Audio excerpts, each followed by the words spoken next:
What is going on, everyone? Welcome into episode 72 of the Two Stripes Podcast, the podcast that covers everything happening in the world of college football. Well, not everything, because I don't do this show enough to cover everything, but you know what I mean. We're covering college football here, and by we, I mean I. And my name is Colton Denning, and I am your host. And I'm super fired up because, folks, we are less than 3 weeks away from the 2019 season. As the great Jim Ross might say, by God, that's college football's music. It's here. It's here. So I'm ready, man. Not only just because that means I can stop doing terrible voice imitations and start talking about actual games, but this season should be really exciting. I think we're in store for a great year of college football, and it's almost here. So we've made it through the long off season, just a couple more weeks. Everybody's in fall camp at this point. I hope whoever you root for, you stay healthy and have no off-the-field news because we're almost there. Just get through the next couple of weeks. Before I get into what today's episode is going to be about, I want to remind people where they can find the show, and the best places to do that are 1, subscribing on Apple Podcasts and leaving a review if you enjoy the show. 2, you can follow along on Spotify. Just search Two Stripes Podcast. Click follow, and every new episode will come up in your Spotify under that podcast section. And then 3, on the YouTube channel, youtube.com/Colton Denning. All of these episodes, plus my other college football highlights, are up there. There's testimonials everywhere now. Reggie Bush, big fan of the YouTube channel. Shout out to Reggie for tweeting out the Laviska Shenault highlights to everyone. You're helping my views, Reggie, and I really appreciate it. So go to youtube.com/Colton Denning and see what Reggie was talking about and find a lot of great highlights and all the episodes of the podcast there. If you listened to the last episode, you'll know that that was the first solo podcast I've ever done. Had never gone solo before, wanted to try it out and talk about a couple of things that I'm excited for this season. And I enjoyed it. I had a lot of fun. I was super scared to do it at first, but afterwards felt great about it and thought, you know what? This might be a big part of the format going forward. Everybody does interviews, and it's hard to book people and hard to talk about the same thing. So I figured, you know what? I'm just going to talk about what I want to talk about. And so I'm going to do that again here this week and on this episode by talking about 5 teams and 5 programs, really, that I think are on the rise this season, but in different ways, because none of these teams that I'm going to talk about are really contenders for the playoff. So if you're looking for teams that I think are going to make a surprise run at the playoff, that really isn't this. In fact, at least one of these teams isn't going to make a bowl game this season. So it's not really who's going to make the most noise, although there are a couple teams that I think can be pretty good this year. But it's just programs who I think are moving in the right direction, and by the end of the 2019 season, people will look at these teams and say, I like what they did this year, and they're in a position to have success going forward into the future. So that's what this episode is going to be about. And just as an extra note, there wasn't any real criteria for me putting this together. Teams didn't have to be under 500 or make a coaching change or any of that stuff. These are just 5 teams off the cuff who I'm interested in watching because I think for different reasons they're on the rise. The first one is Tennessee. And Tennessee is almost a meme at this point about how many times people have talked about them every year of, is Tennessee going to be back to where they were in the 90s? Are they finally on the rise? Especially in the Butch Jones era. But we saw that crash spectacularly, and now it's Jeremy Pruitt's turn. They go 5-7 last season. They've been 2-14 in SEC play the last 2 years. But just looking at this team, there's a lot of reasons to be excited about them, not only for 2019, but for the future. And for me, that all starts with it just being year 2 under Jeremy Pruitt. That's one of those situations where I think he does things so much differently than Butch Jones that the first year is going to be a little bit of a struggle, not just X's and O's wise, but culture wise. Now that it's year 2, it seems like he's got that established pretty well in place and people know what's expected of them and what he wants on both sides of the ball. I think that they're going to take a tremendous jump.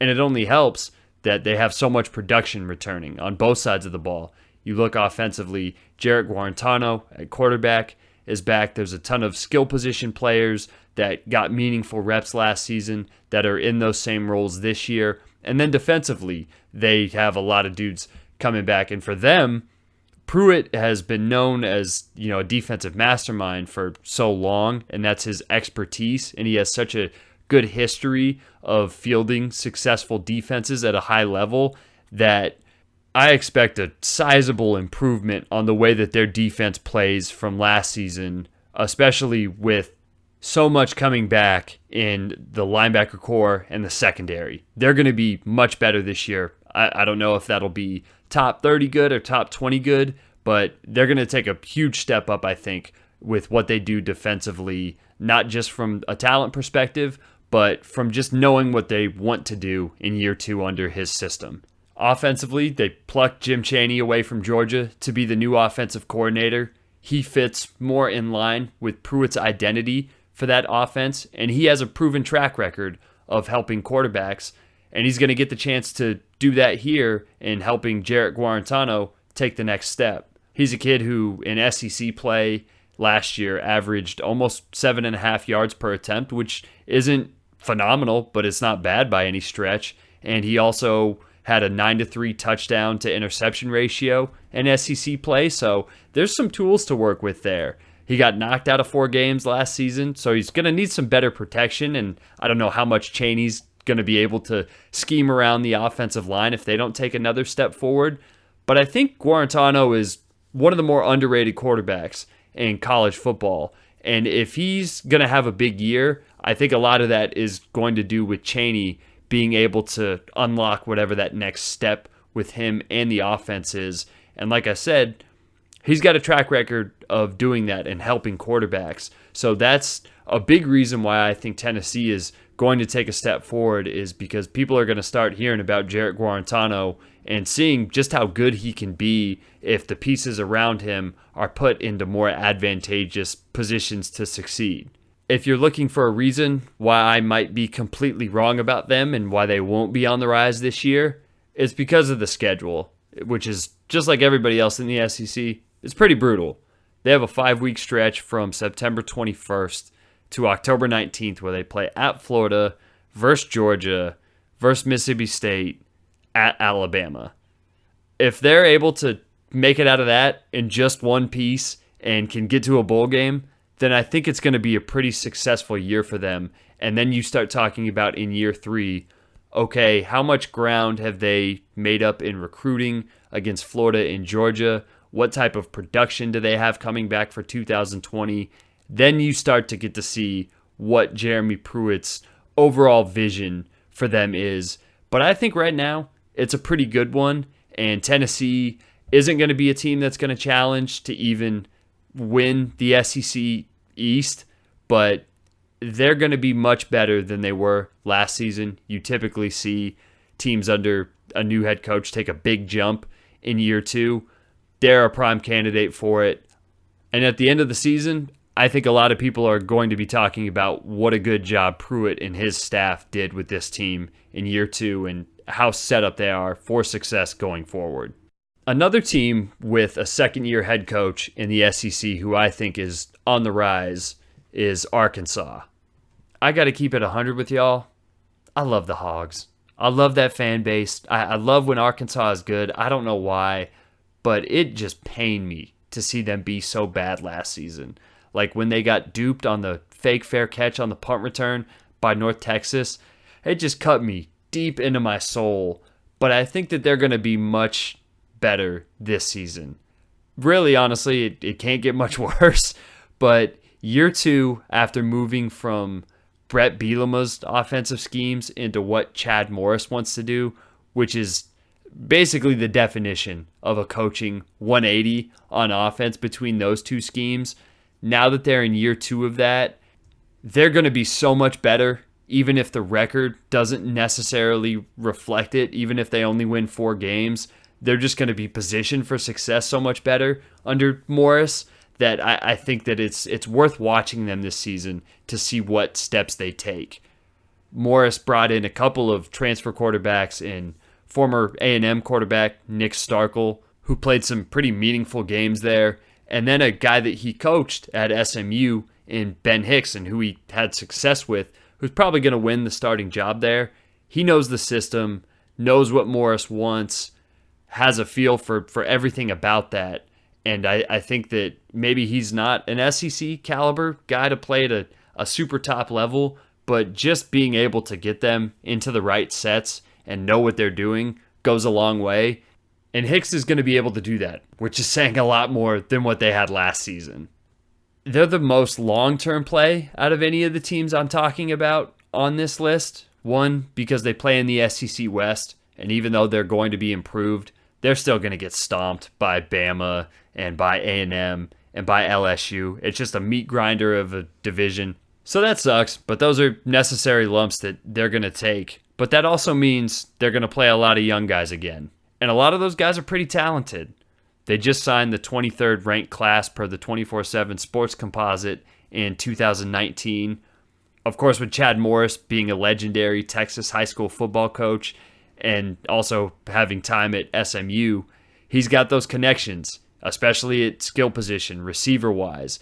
They brought in 14 Texas kids in Morris's first 2 seasons, and I would expect that number is going to continue to grow, especially when you start promising those kids, hey, you come here, not only are you going to play in the SEC, but we want you to play right away. So they have that hook to kind of give those kids, and I would expect a lot of those freshmen, true freshmen, and sophomores from last year's class to get a lot of meaningful time and ultimately be the backbone of what Morris's team is. So like I said, they're more of a long-term play for me. I don't think it's going to bear a lot of fruit this season. If they beat Ole Miss on the road in week 2, there's a decent shot that they start 4-0, but then you get into the meat of conference play, and that's where it's going to be tough to find 2 other wins there. But if they do that, they have a shot to get to a bowl game. I think that would be a tremendously successful season for them. But even getting to 5 wins, playing a lot of young guys, giving them early experience, improving a little bit on defense, knowing what you're going to do on offense and being confident in it is going to set them up for leaps and bounds improvement in 2020. So I've got my eye on Arkansas as a long-term play. And if things break right, maybe they have a special season and get to a bowl game. But just know, Hogs, I'm rooting for you and I want to see it. From one team who probably won't make a bowl to one that I'm positive will make a bowl and maybe even a little bit more. I'm not saying to drop money on Minnesota winning the Big Ten West and making it to the Big Ten championship game, but if you got a couple extra bucks, it probably wouldn't be the worst thing. Earlier I mentioned Jeremy Pruitt and how he's trying to change the culture at Tennessee. That's what PJ Fleck has done in his 2+ years in Minnesota. He's changed up recruiting, the way they recruit, the energy with which they recruit. If you remember him from Western Michigan, it's the same PJ Fleck. He is bringing so much energy to that program, and he's thrown a bunch of young guys into the fire in his first 2 seasons there, and it's really paid off. Last year they went 7-6 with a very young cast. They beat some good teams. They beat Wisconsin for the first time in forever. They beat Fresno State in non-conference play. They also had some head-scratching losses, which happens to young teams. But for a really young group of guys to do what they did last year is super impressive, and it has me very high on them this season. The big reason for that is what they can do on offense. Tyler Johnson, who is quietly one of the most productive receivers in the country, decided to return for his senior season. He had over 1,100 yards, 12 touchdowns last season. He's going to be a great safety blanket once again for whoever wins that job, whether it's Tanner Morgan or Zach Annexstad, who are both in their second seasons after being thrown into the fire as freshmen. But then at running back, probably the craziest stat I've seen heading into the year so far, and I don't know if this is going to be topped. They basically have every running back yard returning that they've had for like the last 3 years. So between Muhammad Ibrahim, who rushed for over 1,000 yards last season, and then Shannon Brooks and Rodney Smith, who both got sidelined by injuries last year, They have a combined 6,001 career rushing yards and 48 rushing touchdowns between the three of them, and they're all back. That, plus a solid group of starters returning on the offensive line, leads me to believe they're going to be able to just ground and pound a lot of teams, take pressure off of whoever wins the quarterback job, and open things up for Johnson and the rest of the receivers. So it all works together, but that run game and those three guys being back mixed with that offensive line, I think is going to make them one of the more potent offenses in the Big Ten and really be a staple for them to lean on as they break in a new defensive coordinator and try to shore up big play prevention issues on defense, get a little stronger against the run. But if the defense improves a little bit, the offense has the potential to be special. We haven't talked a lot about Minnesota in the last, decade, maybe since Lawrence Maroney and Marion Barber were there, about them having a good offense. But they got some dudes, and I'm very excited to watch what they do because this could be a very productive and exciting offense.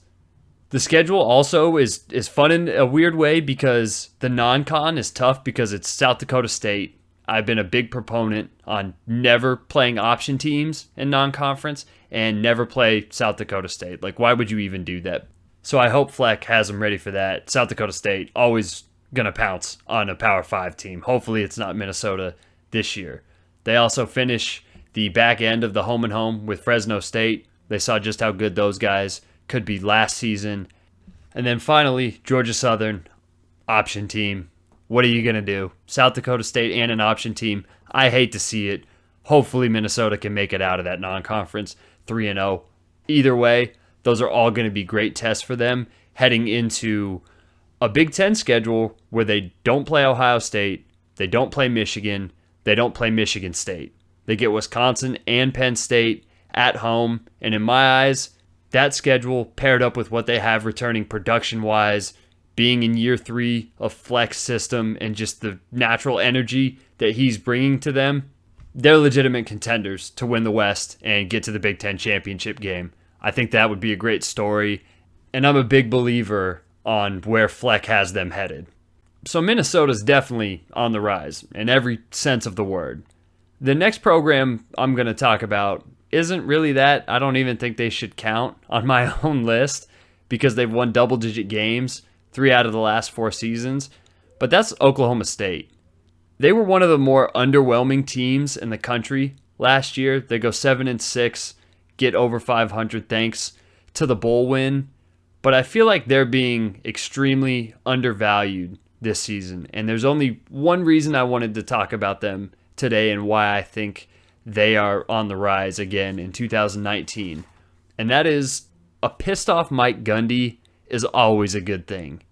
He's basically spent all offseason talking about what a failure last year was and how it was an indictment on him and his coaching staff and their inability to get players ready for the 2018 season and how hungry they are heading into this year.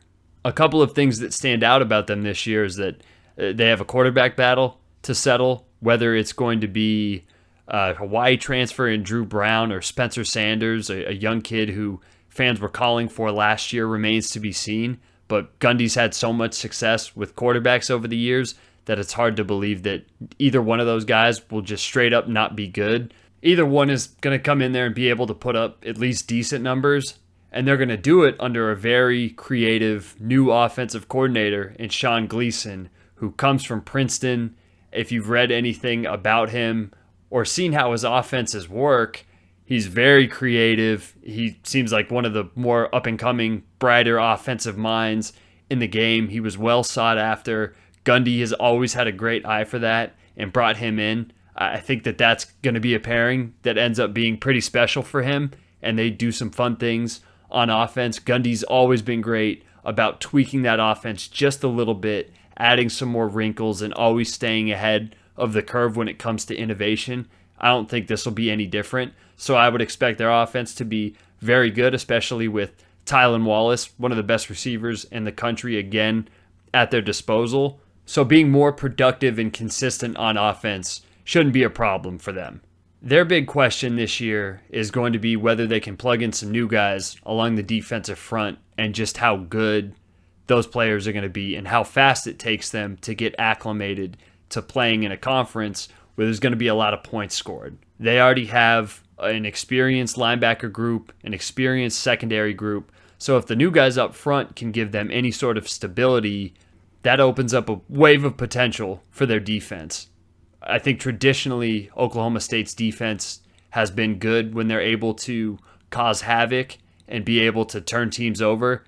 And that's so important when you play in the Big 12 where you know teams are going to score. There's good quarterback play, there's good receiver play, there's great coordinators. You know teams are going to put up yards, but if you can create those one or two extra possessions a game and get the ball back in the hands of your offense to score, that's what differentiates a mid-level Big 12 team from a team that's up there with Oklahoma competing for the Big 12 championship every single year. So that's going to be their big question this year. I'm not looking at them being a top 25 defense. It's just whether they can be a top 20 team in creating turnovers. That's what I think will take them to the next level. They've got a super easy non-conference schedule that leads into playing Texas on the road in week 4. They've won 5 straight in Austin. They've won 4 straight overall. So if they can do that again, they're going to be a threat in the race. We haven't seen them play Oklahoma in a situation where the Big 12 championship is on the line and beat them. But if they can just get to that point, that's going to be a successful season for them. I think that they can do it. The Texas game is going to tell me a lot about where they're at. So if you've noticed, that's 4 Power 5 teams I've talked about so far. And I would be remiss to not show the G5 any bit of love because I got love for the G5. There's a lot of really strong teams in the G5 this year. And my favorite to look at that's on the rise is Tulane. Willie Fritz is slowly starting to build them up. He's been there for a while now. They won 7 games last year. They have a very strong identity of who they are. And that's a team at a group of 5 level that by the end of the year, they could be one of those teams that's like 10-2 like Cincinnati was last year. And you're thinking like, damn, where did these guys come from? They're pretty good. They've got a lot of talent offensively at running back in Darius Bradwell and Corey Dauphine, the two-headed monster there in the run game. LSU transfer Justin McMillan is back for his second season as a starter. They also picked up Jalen McCleskey, receiver who was at Oklahoma State. He had almost 2,000 yards receiving in his career there. That's going to be a big boon for them, give them a solid number 1 in the passing game for Justin McMillan to work with. And defensively, they bring back a lot, especially with a very active front 7, a couple of guys who you may hear when it gets closer to NFL draft time next year, who they've been able to develop.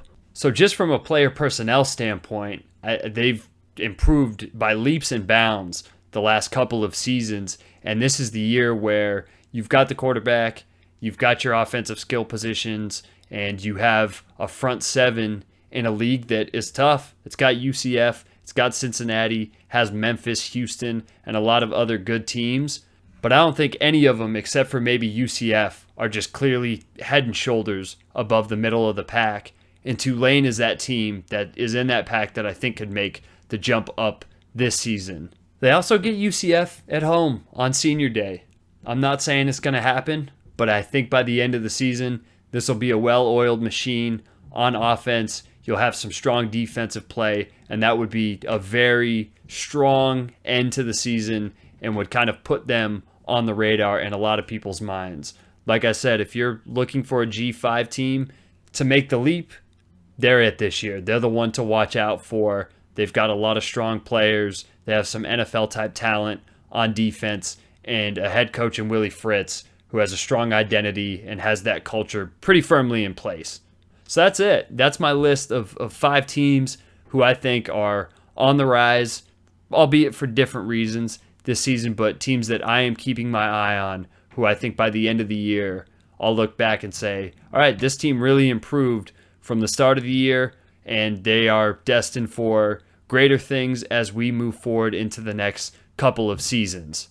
Let me know what you think about my list on Twitter. I am at Dubsco. Shoot me some feedback. Send me thoughts on what you think about that and whether you think there are any other teams in your eyes who can be like that, who can make a leap or rise up a little bit. Teams that we're not talking about right now, but by the end of the year, we're going to be talking about that just had a really good season.